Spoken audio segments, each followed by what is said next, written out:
Good afternoon, everyone, and welcome to today's event, How to Avoid Retraumatization of Survivors, Shame, and Stigma. We are so grateful to have you here today for what promises to be a powerful and deeply necessary conversation on trauma-informed advocacy, healing, and justice. This event marks the final conversation in our Sine seminar series this semester with Nadia, and we truly could not imagine a more impactful way to close. At the heart of today's discussion is someone whose voice and vision have transformed global awareness and action, Nadia Murad. Nadia is a Nobel Peace Prize laureate and a courageous advocate for survivors of sexual violence and genocide. As a Yazidi survivor of the ISIS genocide, Nadia has taken unimaginable personal trauma and transformed it into a mission to protect others from the same. Through her work with Nadia's initiative, she's helping to rebuild communities, seek accountability, and ensure survivors are seen, heard, and supported. Joining us for this important dialogue is Simone Monasebian, the Chief Program Officer for Sanctuary for Families.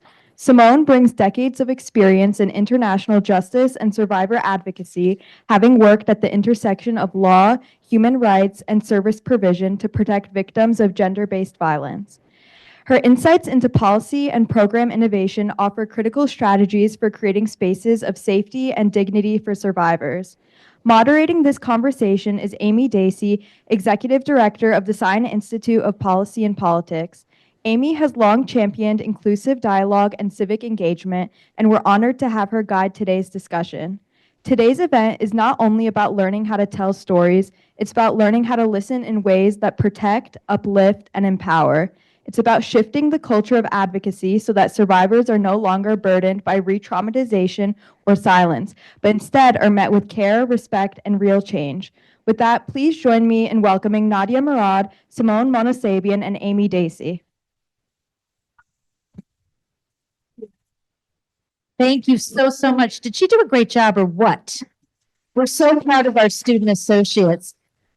Nadia, it's a little bittersweet today for me because this is your final seminar, but what you don't know is you never quit Sine.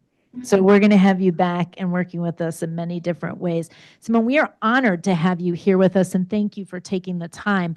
Just to do a little recap, this is called a seminar series, but I honestly think that Nadia, you've taken us on a journey, over the course of this semester. We started out learning about you, learning about the conflicts, overseas, learning about what happened in Iraq, what happened to your family. You were just so honest and open and shared all of that with us. So I think that first seminar, if you remember, a lot of people were there that were in the room. It really was helping us to give context and what it meant and, everything. And then, we moved on to our second conversation that talked about who's doing the work, who are the organizations, who are the individuals and the groups that are, kind of doing this work. So we got a little bit of an understanding. And then in this incredible way, you invited members from your initiative, Nadia's initiative, to come and talk about, how might some of our students want to get involved in this work, and what is leadership, and how are you successful in doing this work, and what is the definition? And here we are today, and we find ourselves talking about the people that are that go through these dark tragedies but are seen as definitely survivors, and what is their journey, and how do they do this every day, whether they're talking about what's happened to them and sharing it as you do, or whether they're trying to find out how to move forward. And so I think the incredible thing is talking about this, avoiding re-traumatization of the survivors and sharing the, and the shame and the stigma. So I appreciate you being able to have that conversation with us and help us understand how to also be good advocates for those individuals as well. So thank you so much for being here. Nadia, you've been such an outspoken advocate. Let's start a little bit with you. For these survivors, of trafficking and violence, being one yourself, can you share a little bit about the personal journey and like how you see yourself, when we talk about survivors and moving forward like we talked about, if you just take some time. Thank you. Thank you so much for having me again. And yeah, it's sad that this is the last one, but IU is home. We were just talking about this, and I have big community here, whether the sociology department or here at I Sine think some are Institute. here tonight. Is some Yeah. of the sociology people here? Yeah. Yeah, they're quiet, but they're mighty. Yes, yes. But I also want to thank all of you for taking the time to come here and listen to us. I know this is a busy month for all of you. Some of you are graduating. Congratulations, you made it. And for others, you know, you have exams and stuff to prepare. So thank you so much for your time. I think I just want to. Sorry.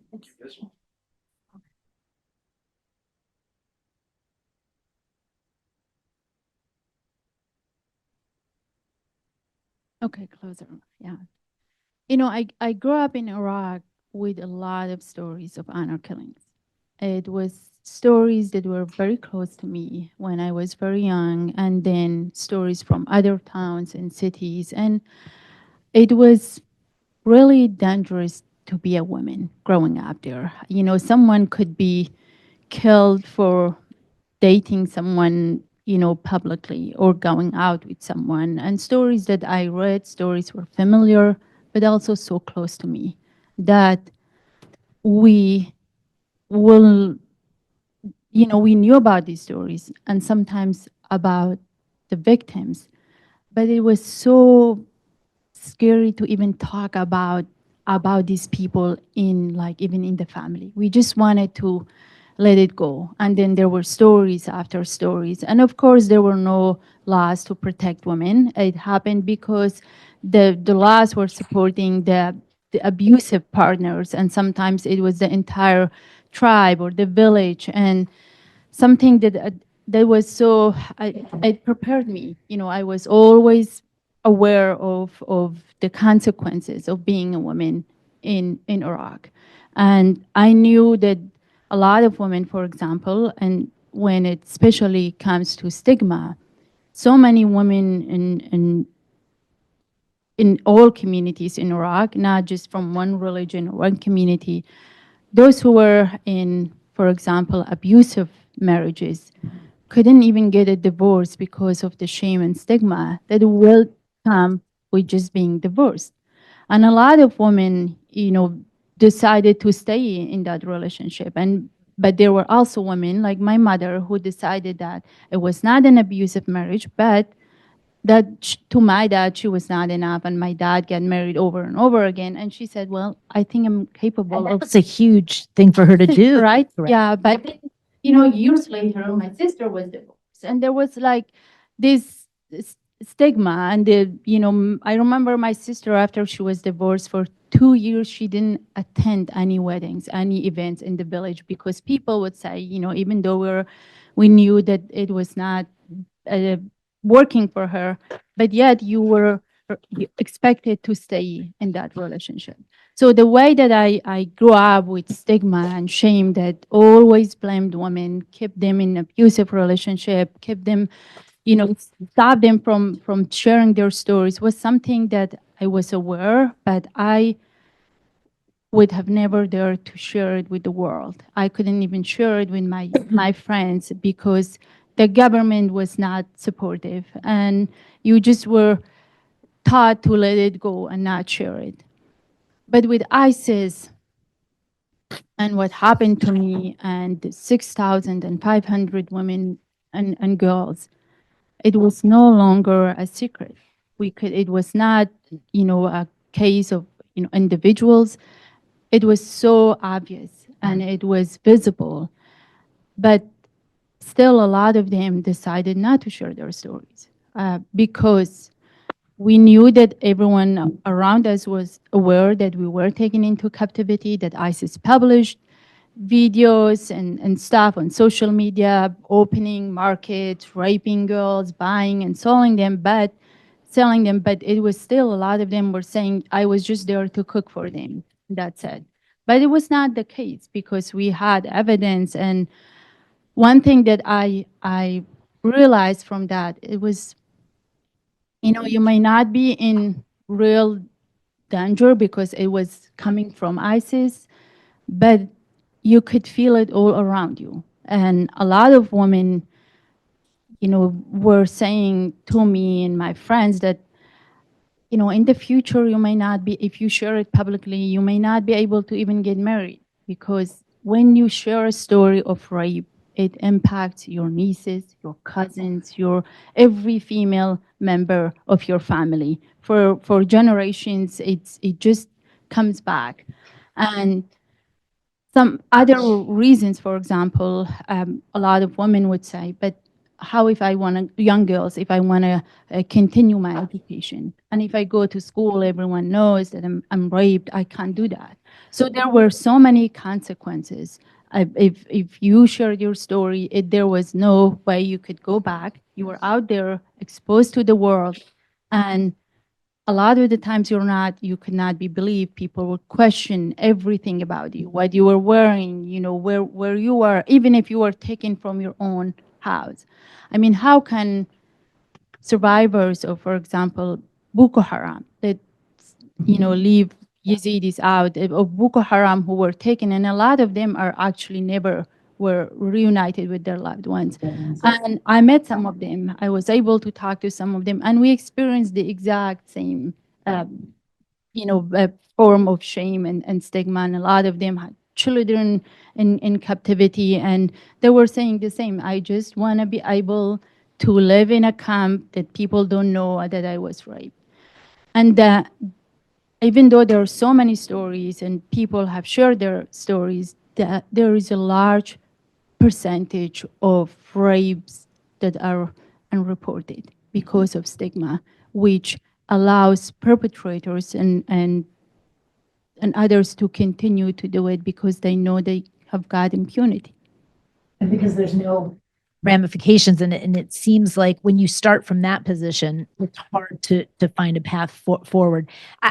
I have to ask you because you are a former UNODC representative, and certainly I saw you nodding your head, and just that I saw that look on your face, like like you've heard these stories before as well. An advocate for global justice. How have you seen the impact of this shame and stigma that Nadia mentions, and in her personal journey, and with her family, members she's seen, with others on survivors in different contexts, especially in conflict zones? Because as Nadia brought up, her experience was in a certain geographic place, but it was not alone with her that these things are happening. This is a global issue. So can you share a little bit about your work and what you've seen? Yeah, stigma, I was so interested to see that the topic today was stigma, because having worked on sexual violence and armed conflict and working with survivors, amplifying and elevating their voices for 30 years now, one thing I learned is that more powerful than bullets or machetes or bombs is stigma as a weapon, right? To dehumanize and terrorize populations. And stigma has been around since the beginning of time because it's such an effective and efficient way to control people. And looking for those cracks in spaces to break stigma down is something that I've been working on for a long time. And you talk about what happens in armed conflict, it happens here as well. I'm now, having left the UN, working at an organization that's the leading service provider for survivors of gender-based violence in New York. And we learned, it took us 37 years to learn, but now we're in our 40th year, that on our board, we should not just have, partners from big law firms and financial executives and doctors, but we should have survivors on our board, right? And so I just started this new job a year ago, and I was speaking with the survivors and asking them about their experience on the board. And I learned a lot from them, that even in my organization, which is like the leading organization and is seen as being such a survivor-centered organization, the board members feel stigmatized who are survivors. And one of them told me something very interesting. She works, and she allows me to share this story, so I share it with her permission. She works for the mayor's office to end gender-based violence in New York. And she's an official there, in addition to being a board member in my organization.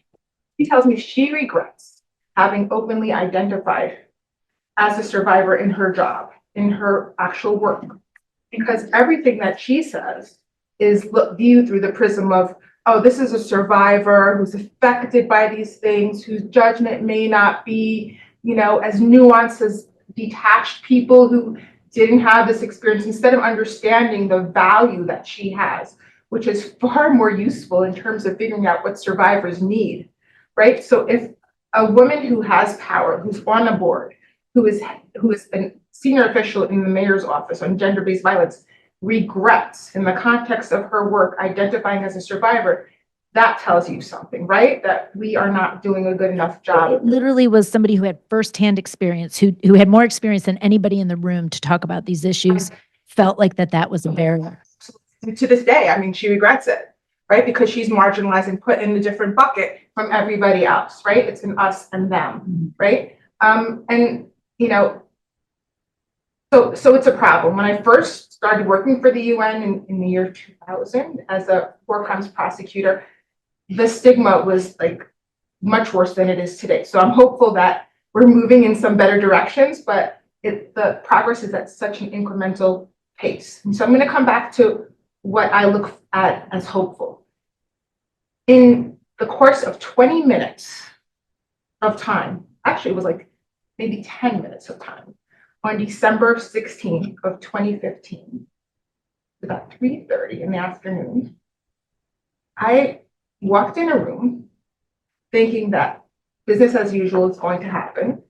And business as usual in the UN is, yes, we should care about survivors, but there's the good survivors and the bad survivors, and we don't want to give too much control to survivors, and we have to be careful who we invite to the table and how much power we share with survivors. And it was always fraught trying to have survivors respected and that their added value really leveraged.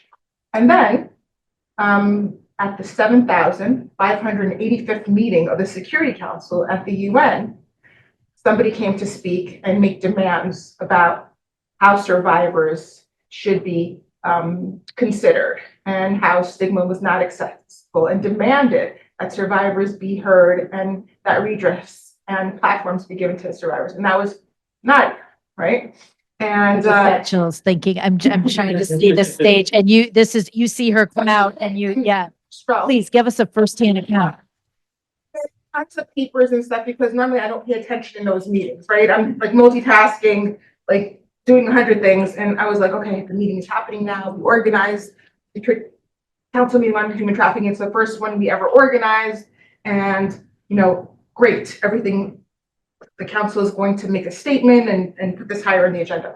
Then when Nadia spoke, it was like no other meeting that happened before. And Samantha Power, who was the US ambassador to the UN at the time and later became the head of USAID, she said after Nadia spoke the following words: never before in the history of the Security Council, and Ambassador Power is a student of the Security Council, and I think Nadia and I are now students of the Security Council. Probably, yeah. Never before did anybody clap at the Security Council, even when they should have. Like, it's like a place where you don't clap, you don't smile, you don't give standing ovations. Nadia got like this huge standing ovation, and me, like this weathered New York war crimes prosecutor who only cried in public once in my life, and that was when General Dallaire made a speech, who, as you know, was very key in what happened in Rwanda. When Nadia spoke, like all my makeup was gone all over my face. I was a shambles, and first you try to COVID, right? Because this is how my generation was trained. You don't cry in public. There's no crying in baseball. So that's for old people, that right? But I saw some heads nod. So when Nadia spoke, first I'm trying to hold it in, then I'm like, forget it. Just it's cathartic, and then I see everybody is they're bawling. And so it clicked to me that all these hardened people from all over the world who were in the room that day, they listened to Nadia, not the other two speakers. Nadia was, I think, the third speaker, the last speaker who was speaking. It was Nick Rono. It was the Undersecretary General of UNODC and you. And immediately I called up the UN officials and said, this is a moment that we cannot let pass, right? Now, it's not a survivor who's stigmatized. It's somebody who was listening to. Everybody's phone was down at the Security Council. I never saw that before. They're always doing this at Security Council meetings. You can watch them. They're on the website, right? And this was it.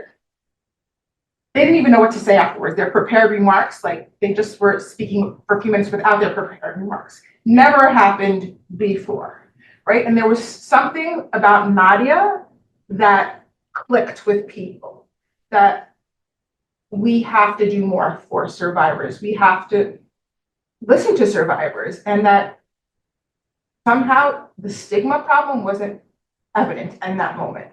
And so Nadia became stalked by me.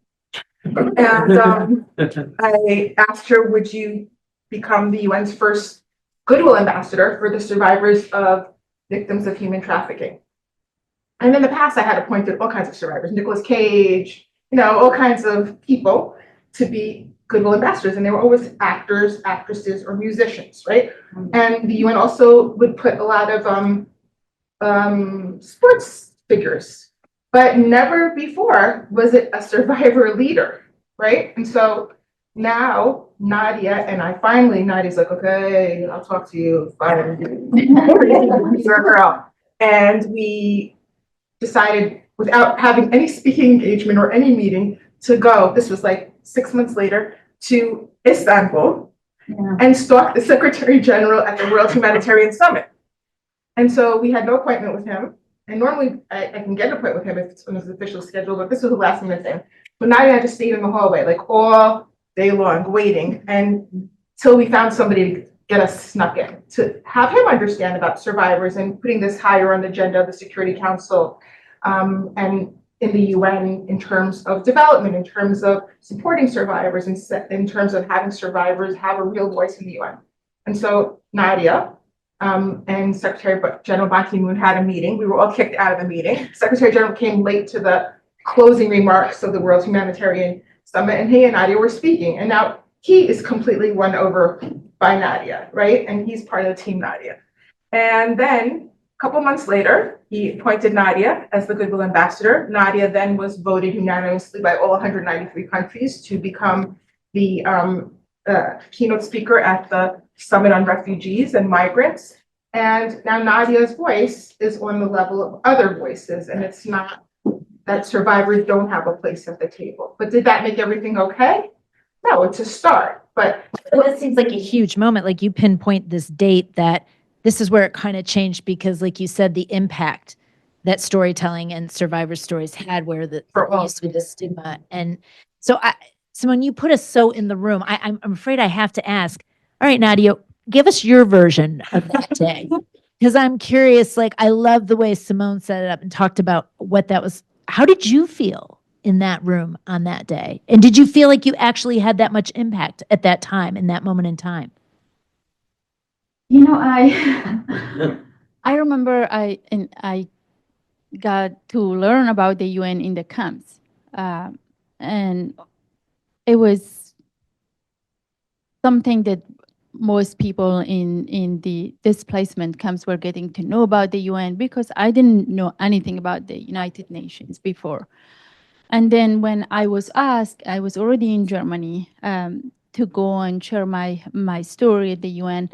I remember I asked my brother, who was in Iraq, and he said, I don't think you should go. You've already talked to the 60 Minutes, many people, you've tried your best.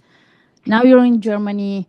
And it was, he said, I think you should just focus on you and try to rebuild your lives. And it's just another meeting, and you will share your story. And yeah, look at, many, like about 40 members of my family were still in captivity. My home was still under ISIS control. And I just said, let's just try this one too. And he said, it's up to you. But he was not happy, because he just wanted to protect me, and that I'm now in Germany. I should just, do what other girls were doing. Right. So as your brother, as a family member, he was sharing that. And obviously he had seen the stigma that's attached sometimes with talking about and as well. his wife was in captivity when I was talking to him. So, I mean, he would do anything to get his wife back. But I just said, this is maybe it's America, and I would just go. I didn't know much about the UN, but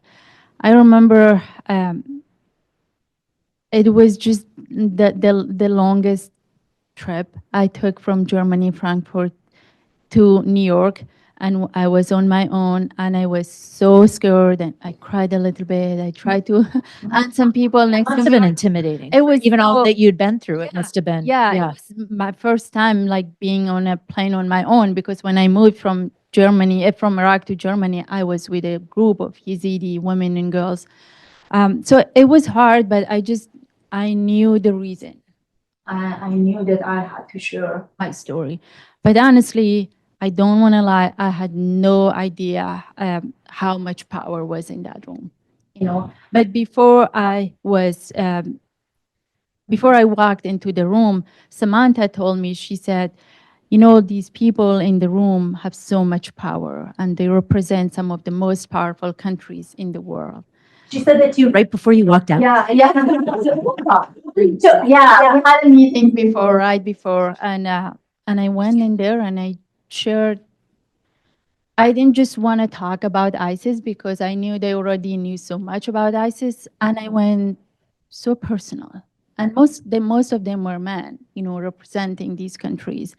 And it was in Arabic, but I tried my best, and I just, in the middle of it, I just forgot that I was at the UN, and I felt that I was just in Mosul, and I was looking at all these girls and children and my nieces, and I felt all of them were just like looking at me, and it never happened to me because it just was the first time talking to them. I didn't know what happened. I just knew a lot of them were just shocked. That's how they looked. They were shocked. And after that, the Iraqi, it's so important no matter like what they do, even if they don't protect you.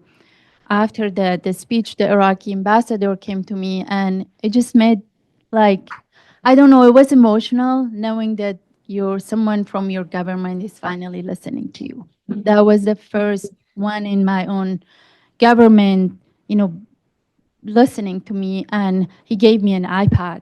Uh, and I was like, okay, I didn't know how to even use it, but in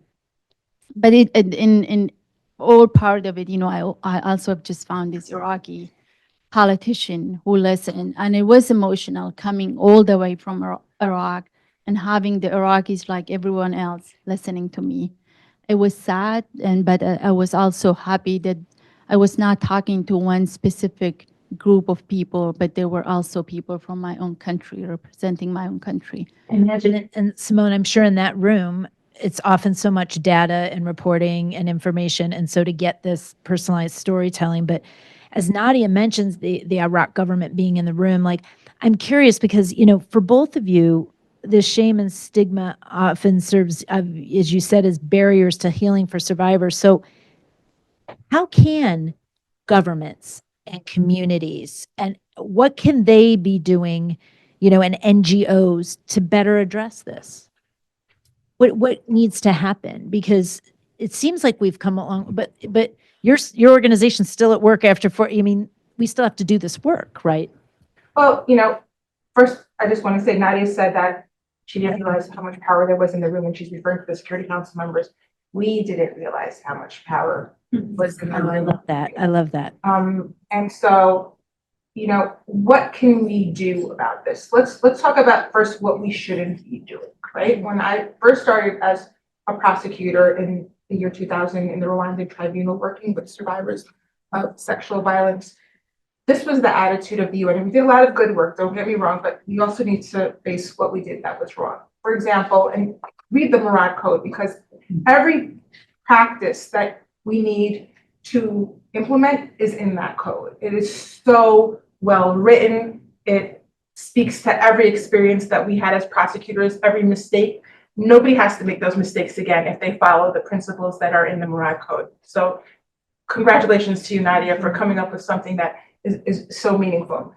We used to send a white UN van into the community when we were interviewing survivors. Can you imagine? Everybody knew that was the survivor being interviewed, and now they were stigmatized. But we do things to this day in New York courts that are just as bad. Go to a criminal trial and be called for jury duty. It might be a rape trial. It might be a sexual violence trial. And then what does the judge do in front of everybody in the jury pool? Because you're all sitting like this in the jury pool.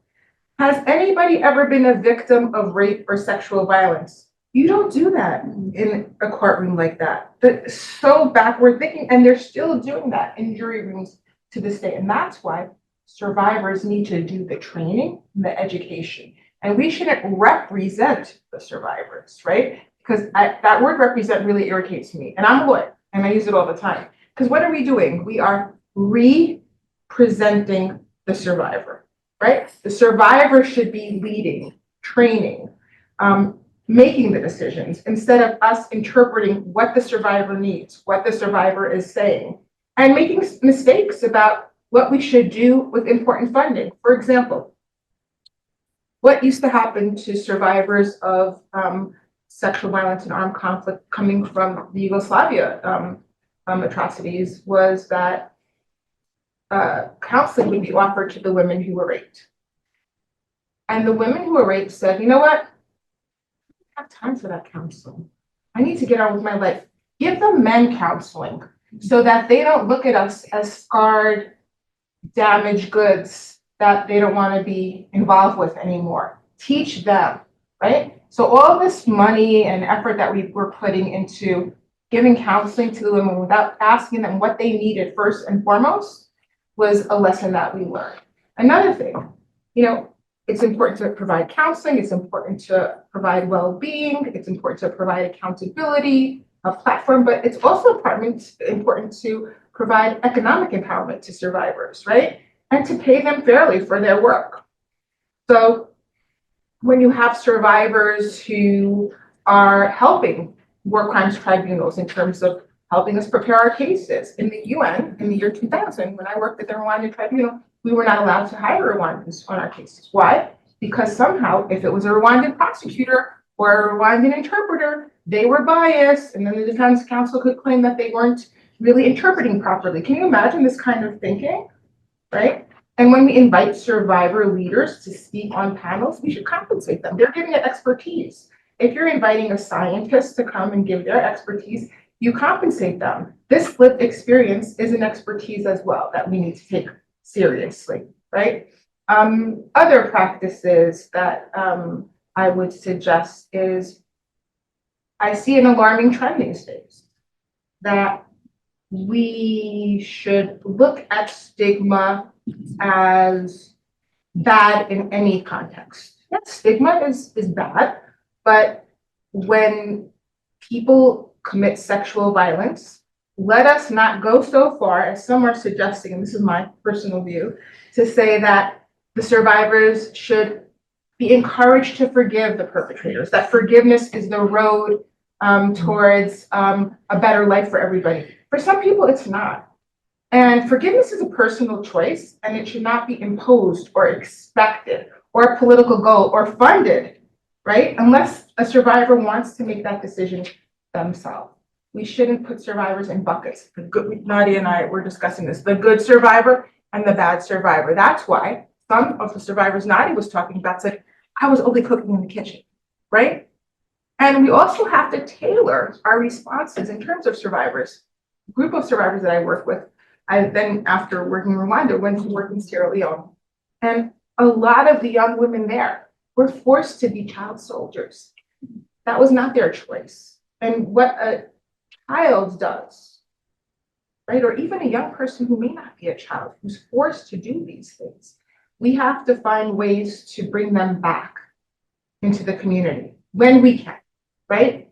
And to stigmatize the behavior, but not the person who did that if they were forced to do that. That's really right? powerful. So stigmatize the behavior and not the person. And that's what we've seen so often is it's the person that has to experience that. So Right. how do we change that? I guess what I think you all are sociologists, students. A right? lot are. Many of you are? Well, she said, you said you were a fan club, like, she's got a fan club on campus with sociology, So for sure. I'm not a sociologist, nor do I play one on TV, but I was reading a lot about sociology to prepare, right? You're sociology adjacent. I like that. I like that. And do you folks know who Irving Goffman is? They better say yes, the Professors in here.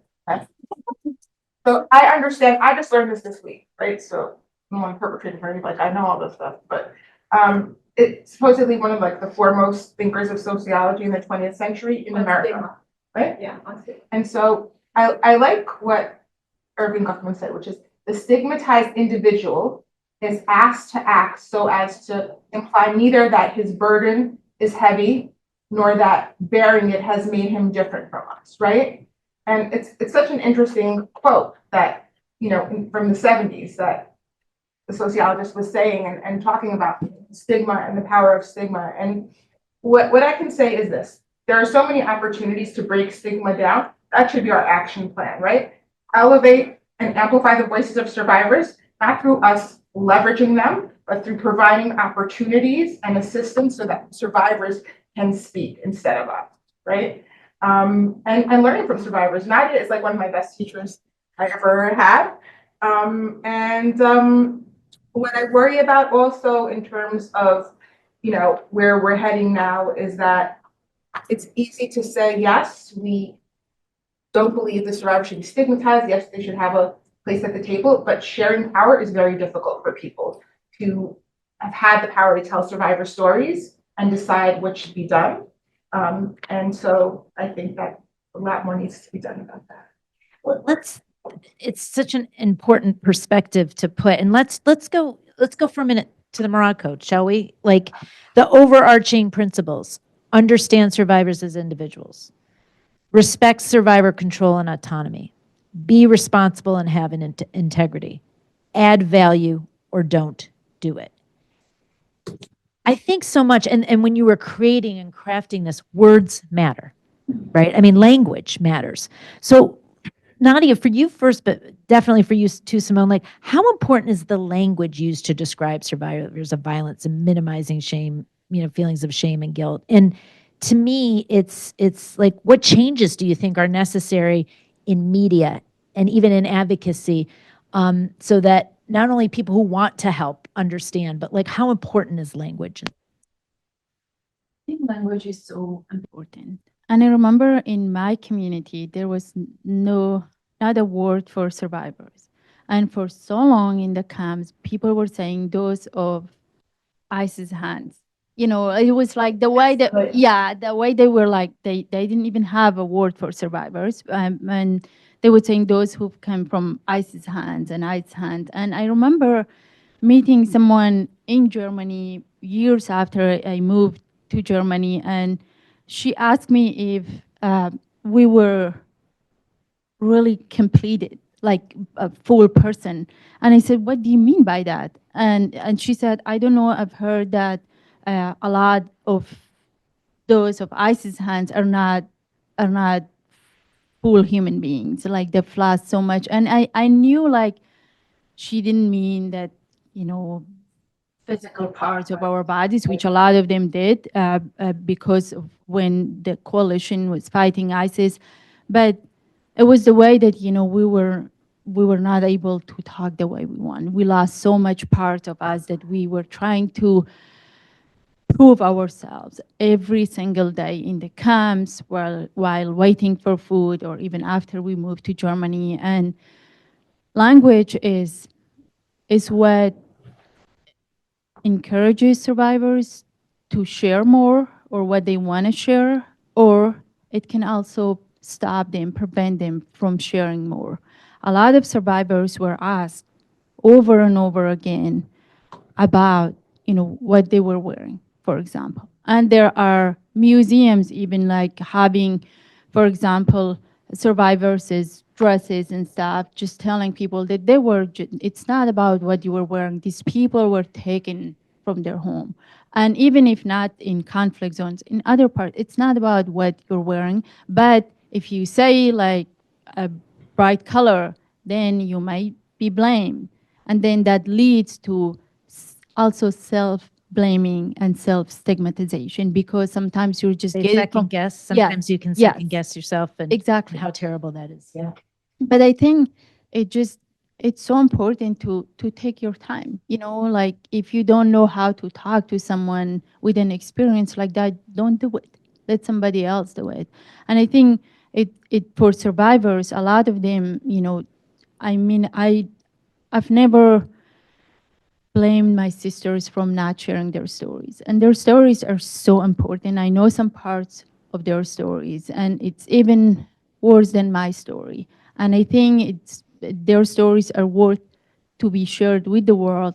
But I don't blame them because I know they are protecting themselves. I know some of them have, there were some uh, moments when they shared their stories and they were asked this question, how did you feel the next day? Is this really going to help the survivor or the international community to prevent this from happening?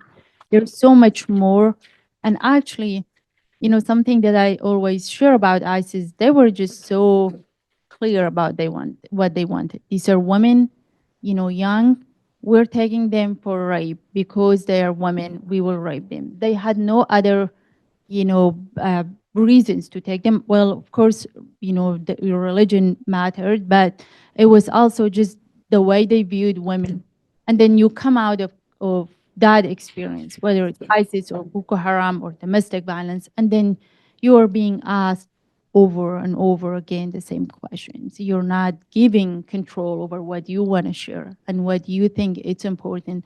And that just simply prevent survivors from sharing their stories. The language is important. And I think something that we shared when I was working on the Murad Code with MNF was there was a long time ago a similar story in I think was in Congo where journalists were shouting out to people fleeing conflict and saying, who here speaks English and is being raped? I mean, who would say that it's me being raped? Language matters. I think it's important. And this is not, I'm not an expert, of course, on all the experiences and language of how you talk to survivors, but I have been able to meet a community of survivors from all around the world. And unfortunately, we all have these issues in common. No, I think, certainly when you look at the first one that says treat as an individual, like the stories, there's a lot of similarities, but they're individual stories, and we can't lose sight of these are individual stories. Simone, how frustrated have you been with how people have used language, whether it was the media or government? And is it the role sometimes of the organization, of the individual to help them, understand when they get it wrong? I think that, at this point in time, it's been made very clear by survivors like Nadia and others what kind of language should be employed and what's important. We need to be in our choices about language. When Nadia came to the Security Council in 2015, one of her 5 demands was that we call what happened a genocide, right? And to call it what it was, right? And I think that that was important too, right? For survivors to heal, for people to call it what it actually was. It wasn't individual acts of violence only. Yes, it was that too, but it was greater than that, right? It was a genocide. And so I think that that was really important. And Nadia said that very early on, right? You said it to the Security Council and to the international community. It took a long time for people to even listen and move away from the fear of using that, because when you use that word, international obligations have to come about, right? You've used the word, now you're obligated to undertake certain commitments that you signed on to under international law. And so that was the fear, right? They knew it was a genocide. There was no question that this was what it was.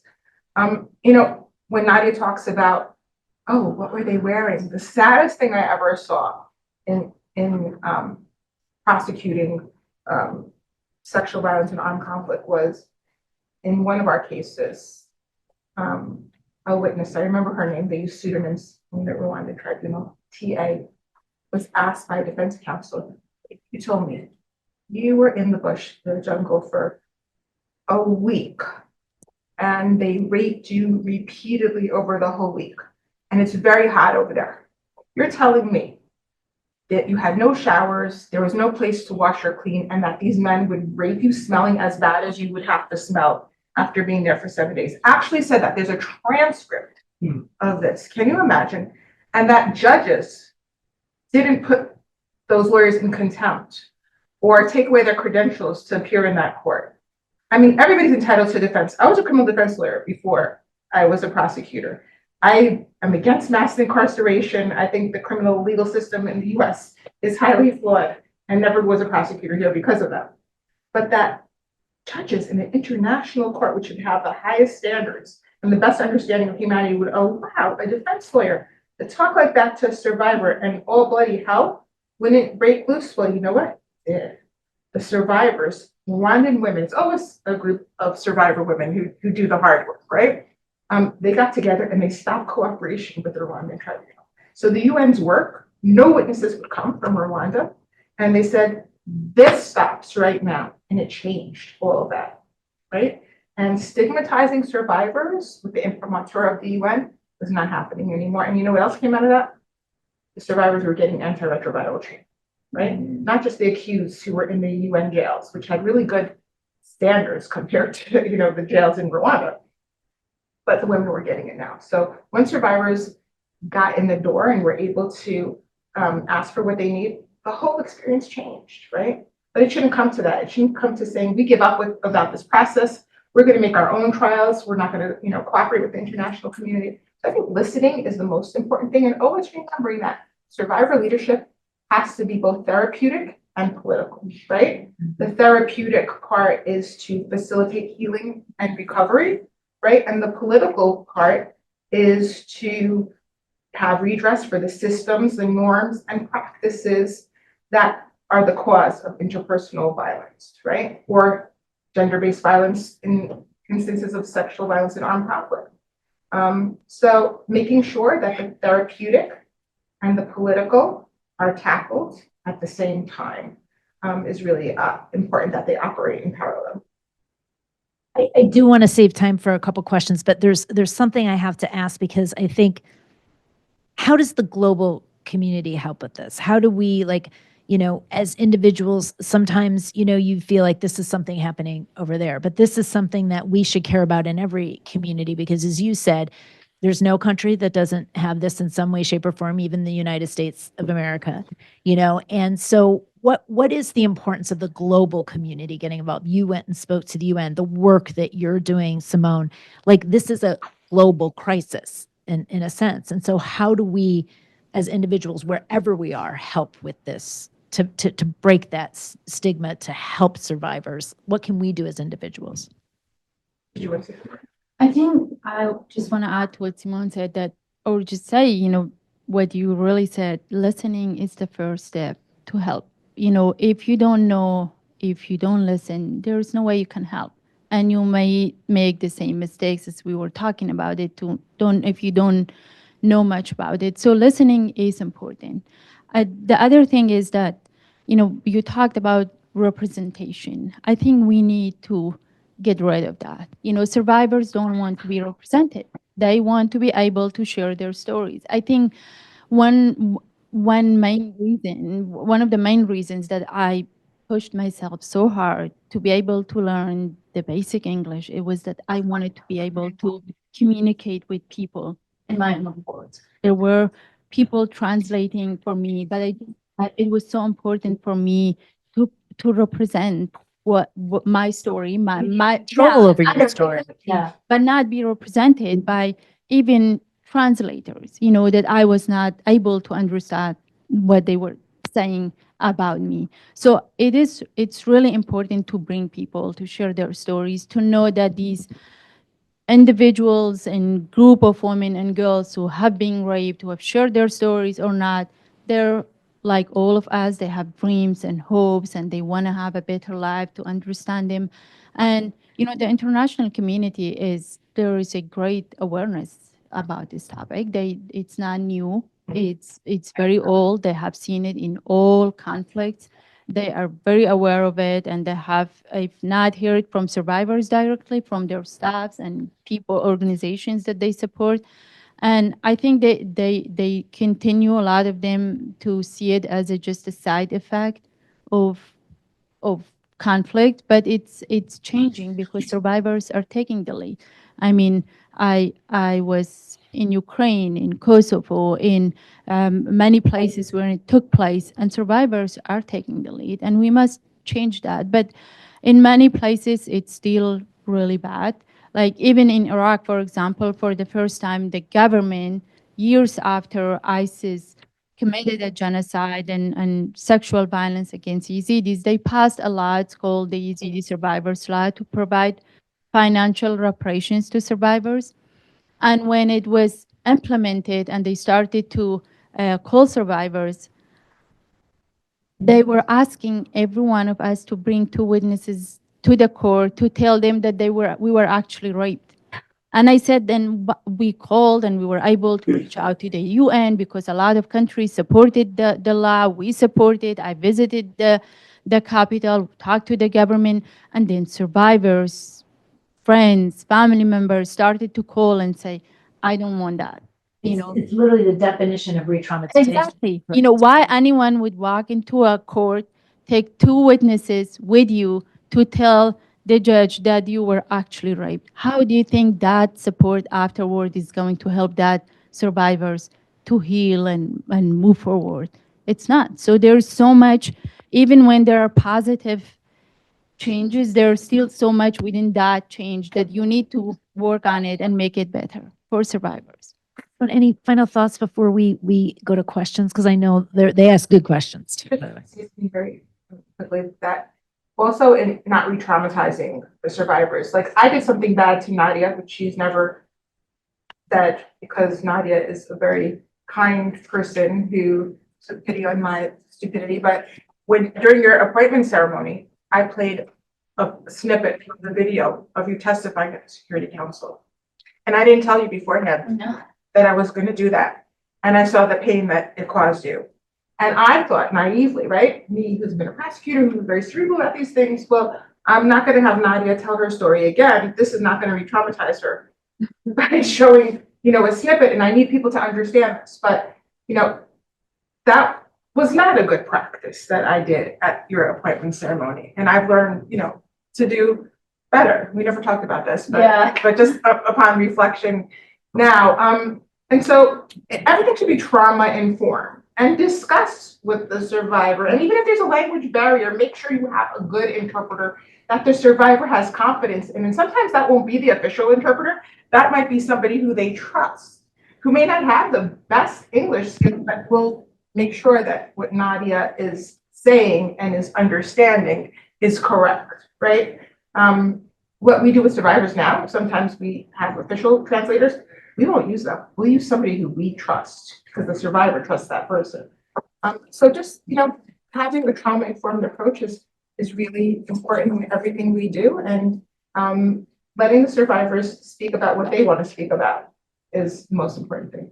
I think it's also so important that nobody is a monolith, and we have to address these things. Like you mentioned before, your family has all had different journeys, and that you can't have expectations on each person to do the same thing. I will also say, I know everybody here, if they haven't already, has looked at the Murad Code, and they should, because it's actually just incredible principles about how to be a good person and help other people. Right. And then to apply this to people, who have been through traumatic experience, but it's just good to think through. So I've learned a lot from the code just in my daily life. So I encourage it.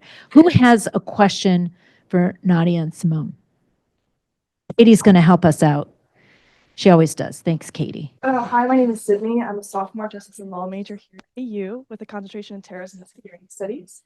We see how important both of your work is, while also being very mentally well. So I'm just kind of curious how both of you find joy both in your work as well as outside of your work. She has a son and she named him Justice. I just Love that. So I know where you find joy. Actually, I find joy here. And you were talking about this before we came in, that being around students who are young and who see past them. We're cool with it. Go ahead. We have to pretend the bullshit wasn't there or whatever. You guys, having it, right? And so that gives us hope to be around young people. So I think that's it. And, I find joy in seeing Nadia continue to teach. That gives me hope. And, I don't know, what else do you find joy in, Nadia? here, like you said. I love running, which thank you so much. Some of you might see me at the fitness here because I go and I've got a card, so I go to the gym. I really, really love running because I think when you run, you just, which I remember because my first run was from captivity, it's just a reminder that no one can stop you from how far you want to go at yourself. You know, you go and it's you're thinking and there are challenges and you want to stop, but no one really can stop you from how far you want to go. And people have tried to stop me, but I'm still going, and I will continue to go. And other things, I have really uh, a lot of friends, and I love watching good documentary. I am not a good cook, but I love watching my husband cooking for me, and then saying that's not good. So I just like. I also love watching on a new speech. Like every time I have a conference or somewhere that I'm asked to give a speech, I just love to work on a speech, and I always try my best because I think it's just so important. I know a lot is happening in the world, and we cannot keep up with everything. We cannot help with every person that is going through so much, but I think being able to come together in places like this, listening to one another, this is how we gonna help others and gonna uh, continue to raise awareness. It's just it's important. Yeah. I'm sure we have time for another question. Who has another question? Hi, I'm Isabel Kim. I'm a sociology major. I was wondering if you could talk a bit about how holding perpetrators accountable kind of plays into the destigmatization of victims. Good question. It is really important. One of the main uh, thing that we do at Nadia's initiative, but with outside of Nadia's initiative, we work with some of the most amazing lawyers in the world. We work with prosecutors and most importantly, with survivors. A lot of the survivors who were able to, for example, move outside of Iraq, share their stories, because sometimes people forget that ISIS, and talking about ISIS, was an international group. Yes, there were so many people from Iraq and a lot of our neighbors, but there were people who came from all around the world, men and women, unfortunately, joined ISIS, and some of the first cases of prosecuting ISIS were in Germany, and it was a huge success. A lot of survivors after that came forward.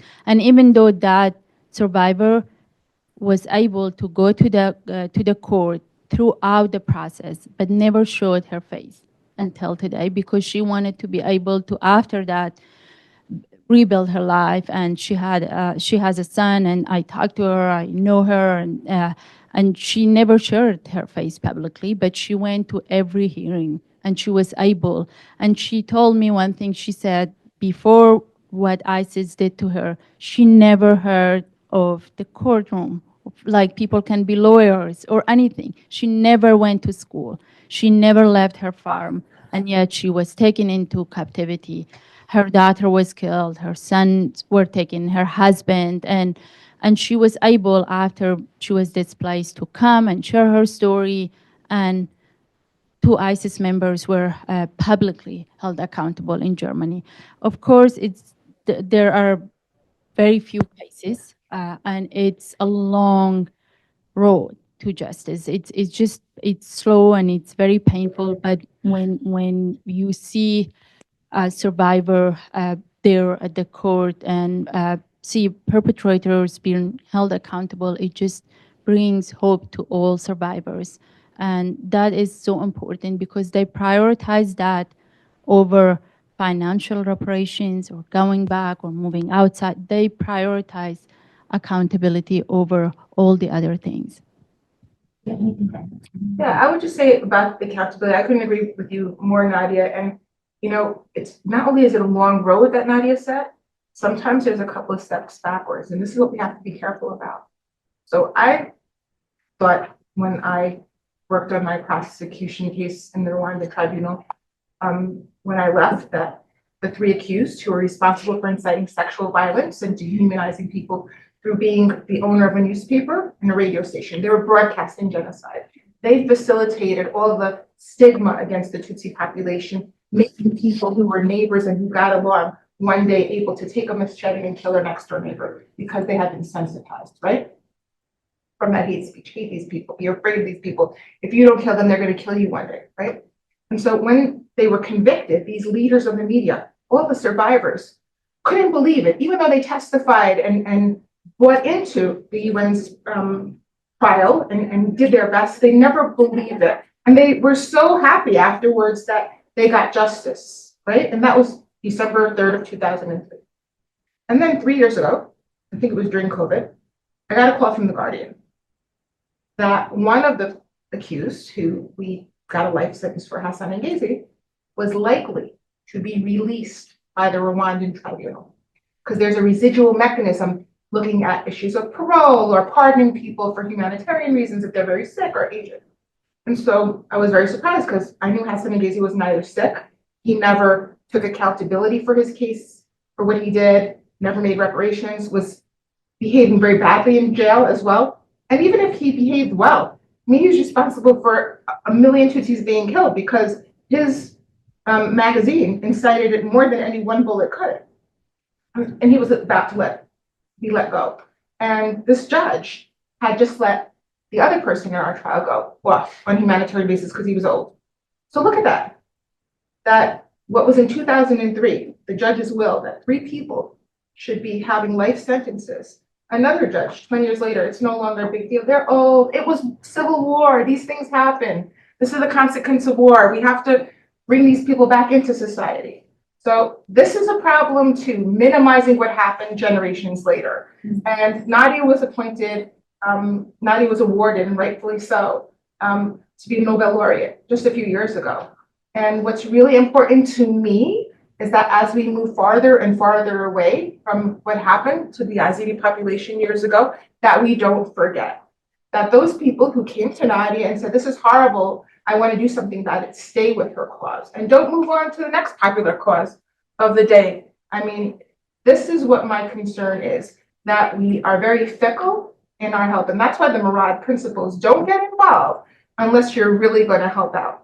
And don't ask survivors to educate you. There's so much material out there. That's your burden to do, not theirs. Do your research, figure out how you can help, and don't go to a survivor, how can I help? Come up with some ideas beforehand where you can be useful, right? So do your homework is what I say. And I know all of you who are such wonderful students who are so well informed and who chose to take this class. I don't have to say that to you, but you could say that to your friends and families who are yes. I think that's a great way to, and we'll have our student who's going to close come up now, but I do get a moment, so I get to say that Nadia, first of all, Simone, you are incredible. You are welcome back anytime at American University. Thank you for all your we want you back to further the conversation. Nadia, it's just been a personal privilege to get to know you, to have, it's been an honor to have you do this program. But I have to say, I've learned so much personally. I hate to see this part end, but like I said, we're not, you're not gone from us. But I think you've helped me learn a lot too about, people are not just what's happened to them. They are who they are, and that there's so many different facets to them. I've learned so much about you, and just everything that motivates you, and the incredible stories. And thank you for your incredible courage in what you do. So I wanted to thank you both, and we'll let our student close it out today. Thank you for attending today's event. We at Sine say convene, communicate, and collaborate. So when you leave this place, please, we can carry the lessons from this panel into our work and our personal lives. The final seminar for the spring 2025 is April 17th in MGC room 307 for Sylvia Burwell's career conversation. We want to give a big thank you to our co-sponsors for this event, the AU Sociology Department and the DC Sociological Society. We are grateful for our moderator, Amy, who guided this critical conversation. And I also want to say thank you to Simone Monasebian for being here with us today. Finally, we want to give a big thank you to Nadia Murad for sharing her story and listening.